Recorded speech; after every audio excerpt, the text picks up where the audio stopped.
Hello, welcome to Shooting Better Scientifically. We are excited to have you here today. And we are talking about a very important part of the thriving model, hopeful purpose. So as we get started, remember, we're all here because we want to learn what is that science, that research, and the magic that happens in developing champion kids who graduate from our programs and become kind, contributing citizens of good character. And so the thriving model is what we have found out is the magic. It's been uncovered here. And so we want you to start thinking about yourself as you become a shooting sports volunteer. Who was the person who provided hope so you could be a 4-H shooting sports volunteer? And what did they do for you?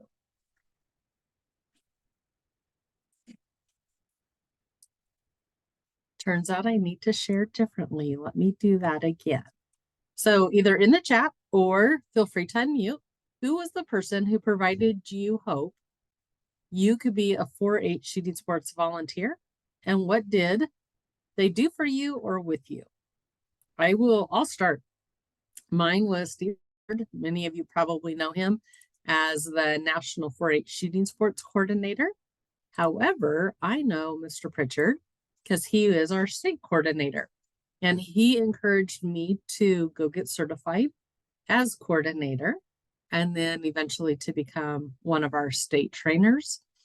In addition to just throughout my career, like when I made big changes, he was there as a listening ear. So yeah, between encouraging me and then being a listening ear. What about the rest of you? Who is that person who provided hope you could be a great 4-H shooting sports volunteer? Conrad Arnold. Tell us about Conrad, Nancy. Conrad was an agent in West Virginia, and he made the ask. Nancy, will you do this? Are you interested in this? And so that was what it took, and he backed up his ask. Very cool.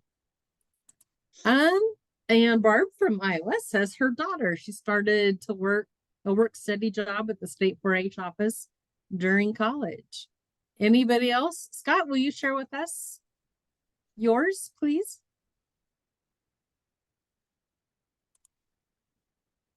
Maybe. Sorry, I was having a hard time with the unmute button. Yeah, so I actually had two folks that kind of really got me going where I'm at now. Of course, I had Mr. Steve Pritchard, who believed in me a lot and kept giving me more and more responsibilities and kept pushing me to go beyond my comfort zone.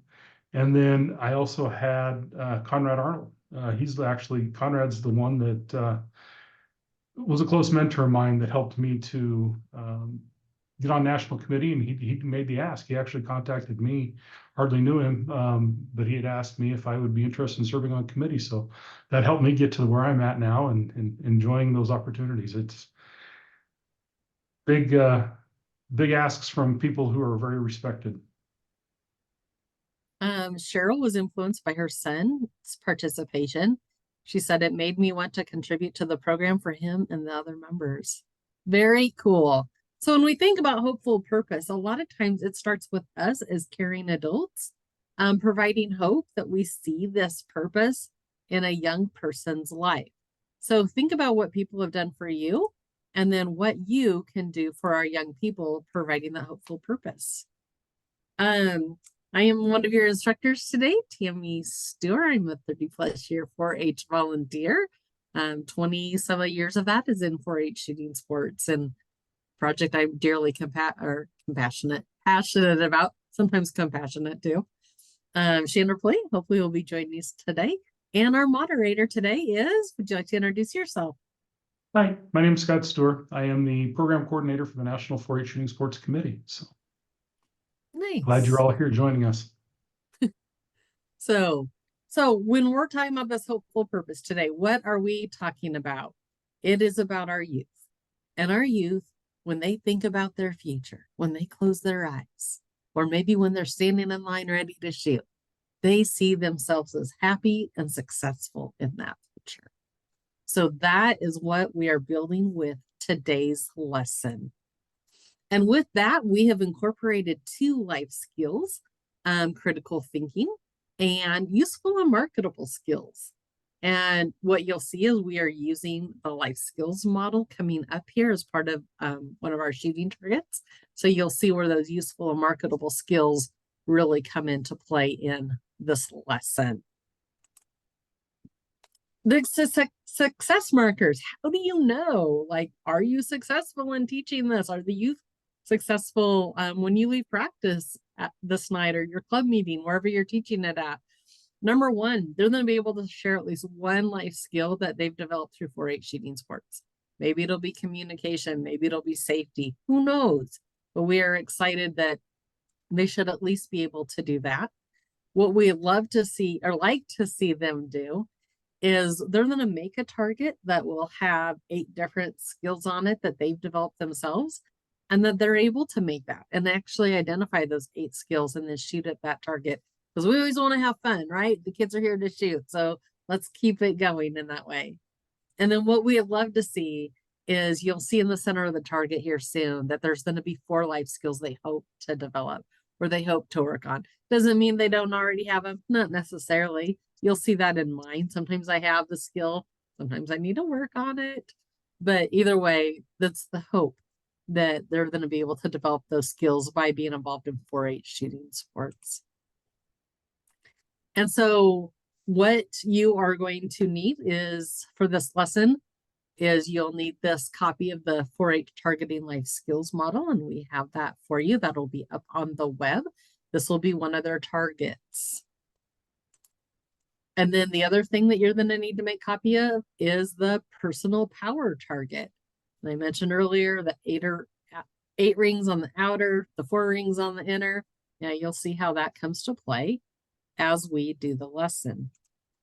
When we do this lesson today, each person is going to put that spark in the middle. What drives the young person to keep wanting to do better, to keep going? And so in the chat, go ahead and put in, what is the spark that keeps you going? You'll find out that my spark is helping caring adults work with kids. Like, if I can do that, I have lived a good day. Scott, what's your spark? My spark is getting people involved, helping our instructors evolve and get better, and getting youth into the program. Nice. And what are we seeing in the chat that other people's spark are, or who would be willing to share out loud? Hestia's spark is the need in this country for shooting sports. It's very true. I think it's the county, but I agree with the country. I bet she feels the same way. Yeah.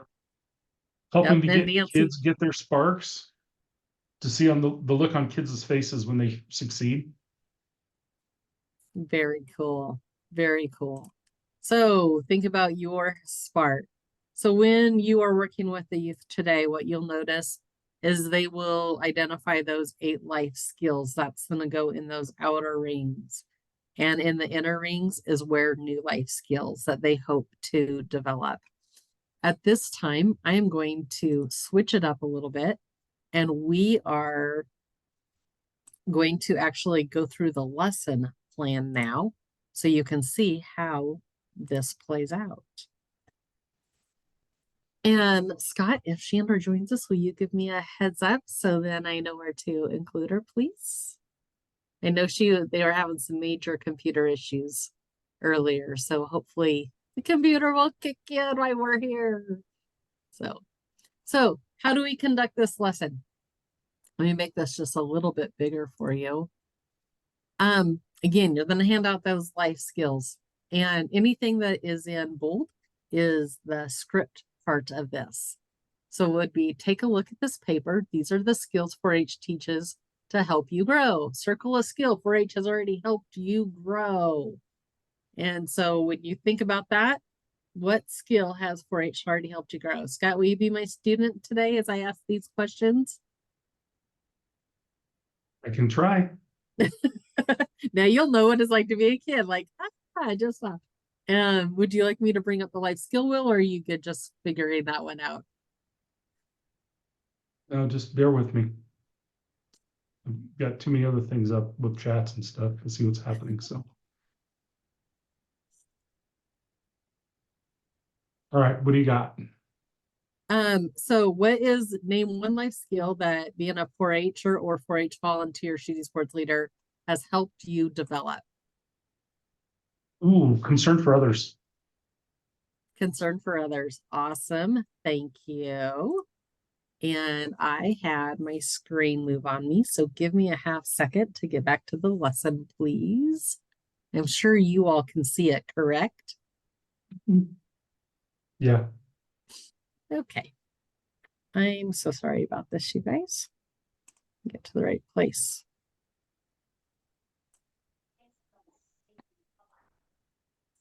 Okay. So thanks for sharing that skill. Share with the group or tell the group where you have seen 4-H help you grow that skill, or someone else in your club grow that skill. So it's helped me grow that skill because of the youth that come through our 4-H shooting sports clubs. And having those young folks come through really helps me to develop those concerns for those kids that we're making sure that they develop into those competent, caring, contributing citizens. And they start to, I have one daughter, but I have a lot of kids. It's kind of my mantra, and that's really the truth with all those young people that come through our program. Okay. And moving on to number 2, you would have them go put their target up on the backstops and tell them the number of shots. I'm teaching it in BB gun. I'm telling them to take 10 shots at the life skill target. If it's archery, I'm probably doing 3 or 5 arrows, depending on my line and how many kids I'm running that night. And then after they shoot, they'll retrieve their targets. Moving on to number 4. Scott, you're going to have to pretend with me, okay? What Yep. life skill did you hit? I hit personal safety. Awesome. Did you hit any you have already worked on in 4-H? Yeah, personal safety. We do that all the time. Okay. Did you only have one arrow shoot? Did you only have one arrow at the target, Scott? No, but also goal setting. So I hit goal setting. That was very fun. I enjoyed hitting goal setting because that's stuff that we do too. We work on goals, and so I was able to meet that goal, and I hit that one. Nice. So at this time, I want you all to take your life skill target and circle 7 more life skills you have developed while being a 4-H shooting sports member. And then, I'm handing out your personal power target, and you're going to take those 7, all 8 skills, the one that you first identified, plus the 7 you circled, and write them on the outer ring of your personal power target. And I apologize because I am moving screens around here. Yeah. And after you do that, then what you are going to do is in the center, circle the bullseye and write down a spark you have. And after we have them write down their spark in the middle, then by spark, I mean something that is good, beautiful, and useful to the world. The spark drives you to learn more, do more, and be a better kid. Some examples might be shooting at 4-H practices, teaching others how to do something, creating art, making friends through playing video games, learning all you can about dinosaurs, fishing or hunting, babysitting, fixing cars and trucks, drawing buildings and bridges. Whatever that is, write that spark in the middle of your target. And then once we have them write that spark, then we say, choose 4 life skills you want to develop in 4-H and write them on the inside ring. And I'm going to do a new share here. So we actually have a target side by side with this lesson plan. Oops, sorry about that, guys. Let me try that one more time.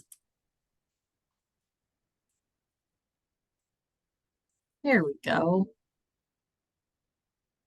So you can see here in my target that I have not only filled it in, but now I've used those colored pencils and markers to draw pictures of me developing those life skills and what I want to develop. So now share with the group one of the 4 skills and why you chose it. Scott, you want me to answer this one since I have mine filled out? Sure. In the middle, I put accepting differences because I'm finding more and more that not everybody thinks like me, even though I wish they did.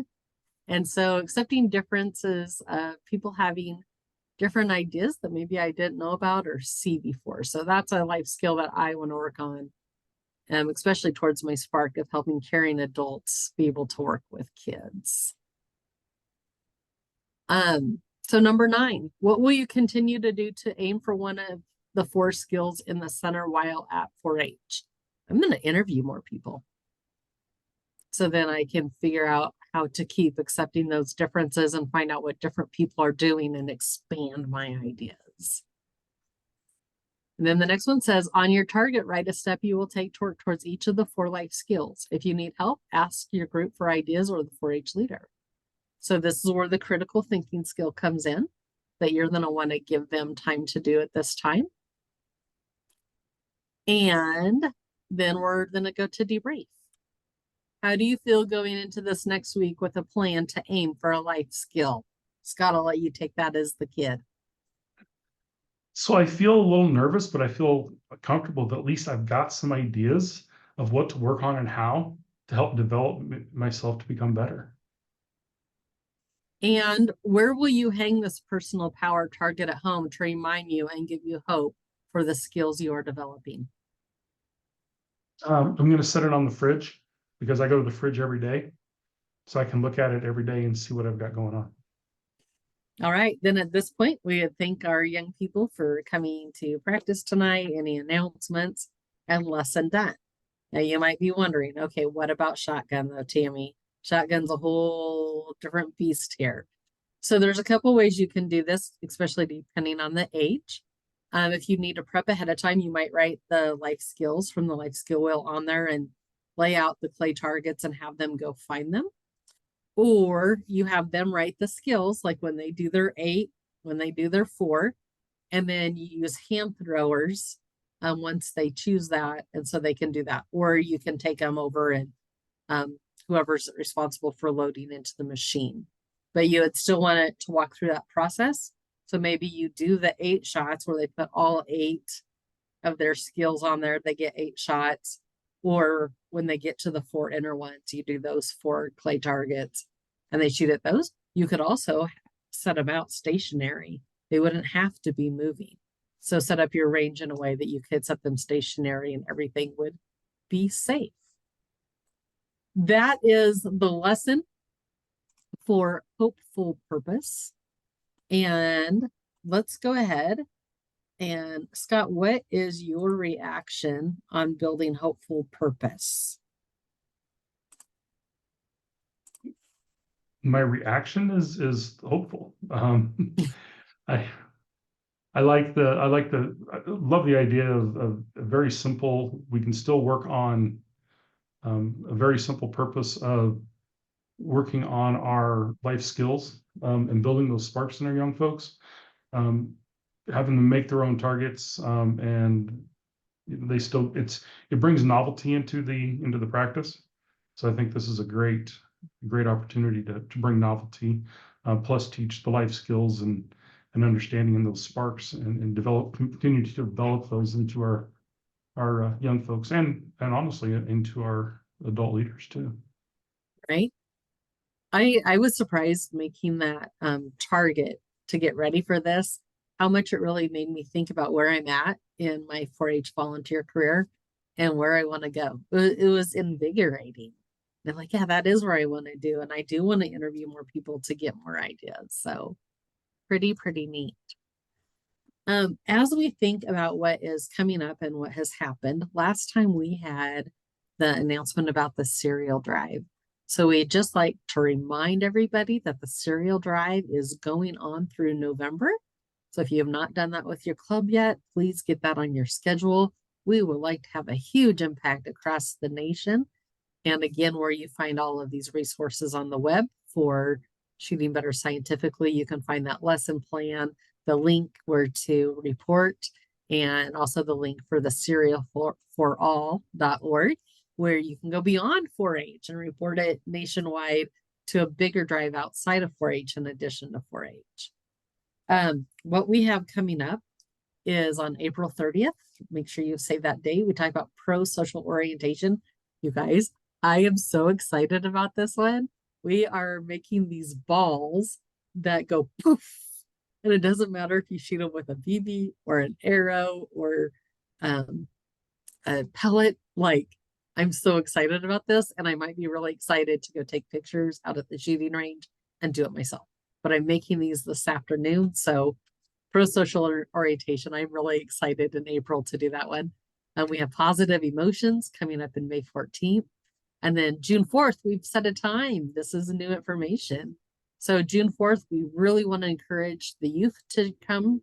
We're going to be focusing a lot on and referring to the championships to help them do that self-regulation and goal setting that comes with that high energy that comes in competition, in addition to maybe like that first night in practice when you're really nervous. So that's going to be at 7 p.m. Central Time. So adjust, please have your youth go on or their parents go on and get registered for that one. We would love to have as many youth on and asking questions and goal setting and practicing some of the self-regulation exercises that we'll be teaching them. With that, what questions, ideas, or things would people like to share at this time?